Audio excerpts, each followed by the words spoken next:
Hi folks, it's a fantastic day for the nation's hempsters with needless reefer madness laws being removed in order that people who want to grow hemp in this fast growing industry will have a lot less red tape and regulation. It's a very good example of the Ministry for Regulation making life easier for industrious people. Giving them the Ministry for Regulations, the regulatory impact statement shows that police and customs had some concerns about that. What's your response to that? Well, they did have concerns, and we had to really work through with them that hemp is not cannabis, and it's actually really silly to grow cannabis with hemp. If you want to grow illicit drugs, then A, the hemp just attracts attention, and B, the cross-pollination actually destroys the cannabis content. So if you are into that, don't grow it near hemp. It says that customs removed their concerns, but does that mean police still had concerns about this? Well, they initially did, but I think we managed to talk the Minister and Customs and police around. At the end of the day, the police, of course, would always like to restrict the range of things you can do in order to make their policing job easier, but we also have to stand up for people's freedom and right to build businesses and enjoy their lives. What's your current position on legalisation of cannabis? Is it a conversation that needs to be had again? Look, my position's always, but I don't know, when you say current position, I'm not that changeable. But I voted. Who's going to influence your thoughts on something? Well, I'd like to think I'm quite consistent in my views, but look, I voted yes in the referendum for a very simple reason. I think the most dangerous transaction in New Zealand is when someone goes to a cannabis dealer and gets upsold to pee. And so I believe in the long term that we should relax our stance, but it's not something that I'm going to make a big campaign over. We had a referendum, the people voted, they had a say. I'm not going to relitigate it right now. Minister, the United Nations recently released a report saying New Zealand was at serious risk of weakening Māori rights. It called out the disestablishment of the Māori Health Authority and the minimisation of the role of the Treaty of Waitangi. So this is from the United Nations. Yeah. Do you take that seriously? No. Why not? Because it's the United Nations. Do you have any concerns at all about the... I mean, let's be realistic. This is an organisation that puts people from Zimbabwe in charge of the environment, that has people from Middle Eastern countries that have no regard for women's rights go on the Human Rights Council. I mean, the UN's a joke.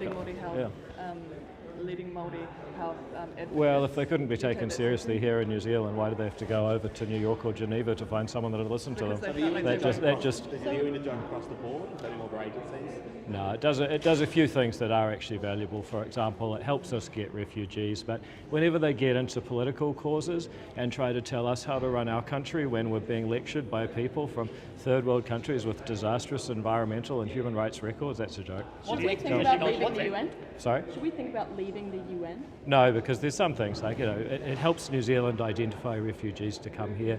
The Food and Agriculture Organisation, the FAO, that's really valuable to us. So there are some practical things, and I think it is useful for the world to have a place to talk.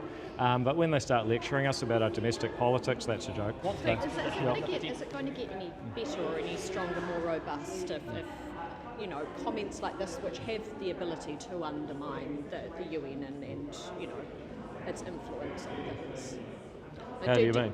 Do you think that the UN is going to improve by people by like yourself making comments like this? Me tolerating absolutely laughable conclusions from the UN won't make them stronger. They need to be called out when they make crazy comments. So how do you constructively strengthen? Well, like I just said, look, there's some practical and useful things they do. We should support that. The world needs a place to talk. We should support that.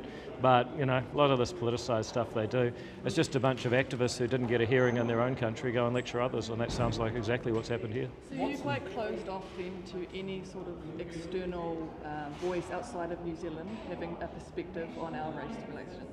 Yeah, pretty much, because New Zealand has a really great record on race relations.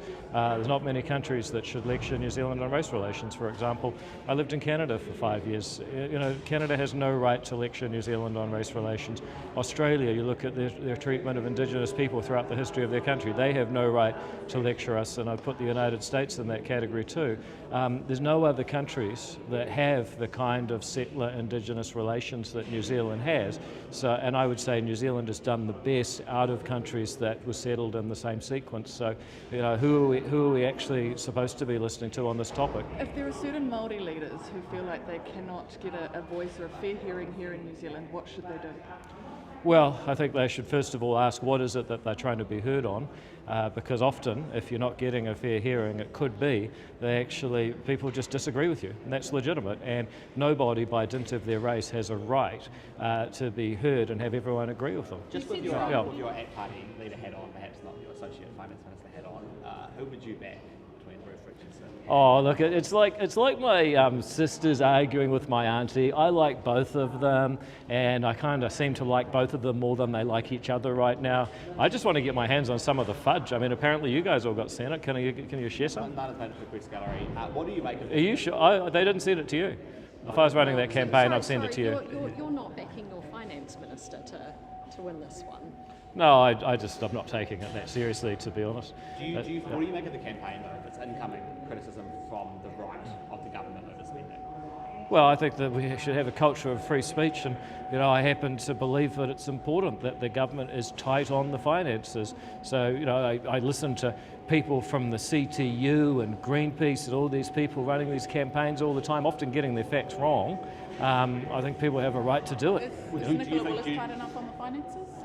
Well, I think it's pretty well known that the ACT Party would like to be tighter than the rest of the coalition, but also that we support the government's position and are proud to be there because this coalition's a much better deal than the other clowns. Are you a member of the Taxpayers Union? No. I think there's a perception that ACT and the Taxpayers Union are one and the same. It's a little bit like saying Coke and Pepsi, because they both like cola, must be one and the same. Actually, they're more competitors than allies or friends. Are you going to go? I have a question about Pharmac.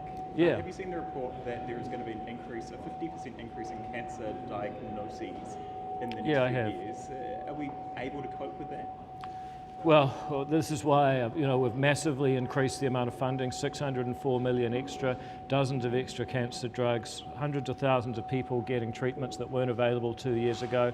I'm changing the way that Pharmac applies for funding so that if Pharmac can actually save the government money elsewhere, then they can get extra funding. So we're effectively uncapping the budget. And then we've also started funding cancer treatment in private settings. If you pay your taxes, you pay for your private insurance, you should get the option. So right across the board, I am retooling Pharmac to be a totally different organisation. Even my worst enemies will admit I've done well there. Did you get any advice from officials on that uncapping, essentially uncapping the budget, on how that might impact Pharmac when it's doing market negotiations? Was there any worry there that it might stop them being able to get a good price? Well, I said effectively uncapping. What we've done is we've said, look, that they have to work within their budget, but if they can show the Treasury that actually funding Pharmac more will save more elsewhere, then that's a really positive thing. So the one that everyone likes, I'm not saying that this is what we're doing, but a lot of people talk about Wegovy or Ozempic and say, look, if that saves us from kidney transplants, it's got to be a good thing. More of that sort of thinking. Doesn't mean that we're we're not really removing the cap, but we're getting rid of that capped mentality is probably a better way to put it. To be clear, your officials were worried about that, about how that would impact their negotiating position with drug companies. No, you're the first person to raise it, so maybe you should be a Pharmac advisor. What are your Sorry. thoughts on the US's proposal for visiting New Zealanders to have to share their social media from the past 5 years and family details? Well, the United States has the right to set its own policy. All I'd say is that Kiwis are a pretty friendly bunch. Don't pry too hard on us. Are you expecting to go to Waitangi next year? Yeah, can't wait. Yeah. What sort of reception are you expecting, given the reception you got last year when they took the? Well, it's funny. I heard about a hui up north, I think in Kaikohe, where Te Pāti Māori didn't show up, and someone said, you know what? At least David Seymour shows up, and there was a big murmur of agreement. The one the US is to issue, though, I mean, it's one of our most important trading partners. It's part of a trend making it more difficult to get into the US. Is that going to be a problem for us? Well, I don't think the Deputy Prime Minister of New Zealand having a crack at them will make things any easier. What's the ACT Party's position on the potential transfer of stewardship land on the West Coast to iwi? Look, it's a government policy. We've supported a wider deal that allows a lot more activity. I think that's a good thing. And if it also comes with transfer to iwi, that we've had a history of settlements, of treaty settlements for a long time. Sometimes some public land goes to Māori. Probably not the way I would do it if I could start New Zealand 180 years ago, but it's where we are. How would you do it? 180 years ago. Well, how would you do it now? I would have passed the Regulatory Standards Act in 1852 and respected property from the beginning. What was your preferred course of action now rather than what they're going? Given I was not elected in 1852, I would say that we got to look at the reality of the Ngāi Tahu settlement. It does mean that there's a claim on the divestment of public land. You have to work within the law, and if it also means we get more mining and more jobs in the South Island, then it's great. So you're comfortable with where it's landed? Well, I accept it. I wouldn't say I'm comfortable. I would accept that it's the reality, and I don't think that we're going to get anywhere by relitigating treaty settlements in the spirit or the letter in this country, so we've just got to work through that. All right, thank you.